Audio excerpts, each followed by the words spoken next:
दोस्ती की मिसाल अक्सर श्री कृष्ण और सुदामा के नाम से दी जाती है, लेकिन बस्तर में दोस्ती सिर्फ एक रिश्ता नहीं बल्कि करीब 200 साल पुरानी ऐसी परंपरा है जो दो व्यक्तियों की नहीं बल्कि दो परिवारों को पीढ़ियों तक जोड़ती है।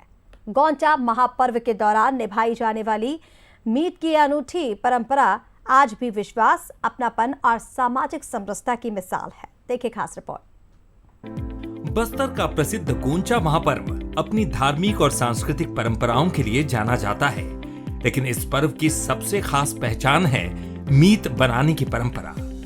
करीब 2 सदियों से चली आ रही इस परंपरा में दो परिवार विधिवत पूजा अर्चना के साथ एक दूसरे को अपना मीत स्वीकार करते हैं। मान्यता है कि इसकी प्रेरणा भगवान श्री कृष्ण और सुदामा की अटूट मित्रता से मिली, इसीलिए इस रिश्ते में विश्वास, समर्पण और आत्मीयता सबसे बड़ा आधार माने जाते हैं। द्वापर युग में सुदामा और कृष्ण की मित्रता, ऐसा अनेक उदाहरण मिलते हैं। तो मित्र ये होता है कि जैसे मित्र के परिवार में यदि कोई शोक होता है तो वो शोक अपने परिवार को भी लगता है सुखद। जैसे वो जब निवृत्त होंगे तो हमको भी उतना दिन तक मानना पड़ता है, इतना मित्रता गहरा एक संबंध हो जाता है कि उनके दुख में हमको भी अपना दुख मान करके उनके दुख में हमें भी शामिल होना पड़ता है। भगवान के सामने, तीन मूर्ति ठाकुर कालिया बलभद्र के सामने हम लोग मीत बांधेंगे, इसको पूरा जीवन भर निभाएंगे। मीत बनाने की रस्म केवल एक धार्मिक अनुष्ठान नहीं बल्कि सामाजिक जिम्मेदारी का संकल्प भी है।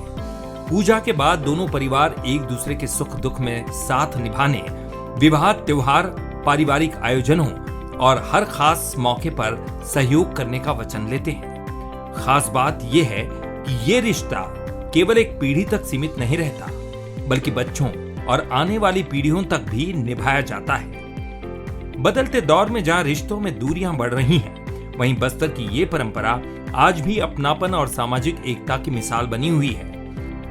तो नारियल रखा जाता है और महाप्रसाद रखा जाता है, गंगा जल रखा जाता है और दोनों का आदान प्रदान किया जाता है 7-7 बार। आदान प्रदान होने के बाद उस महाप्रसाद और गंगा जल को शपथ के तौर पे उनको दिया जाता है।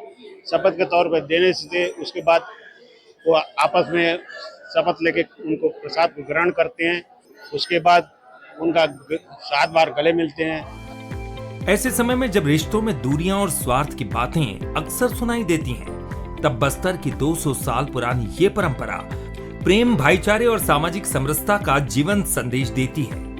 यही वजह है कि गोंचा महापर्व में हर साल ये अनूठी परंपरा नई पीढ़ी तक पहुंचती है और दोस्ती को एक नई पहचान देती है। रजत वाजपेयी, बंसल न्यूज, जगदलपुर।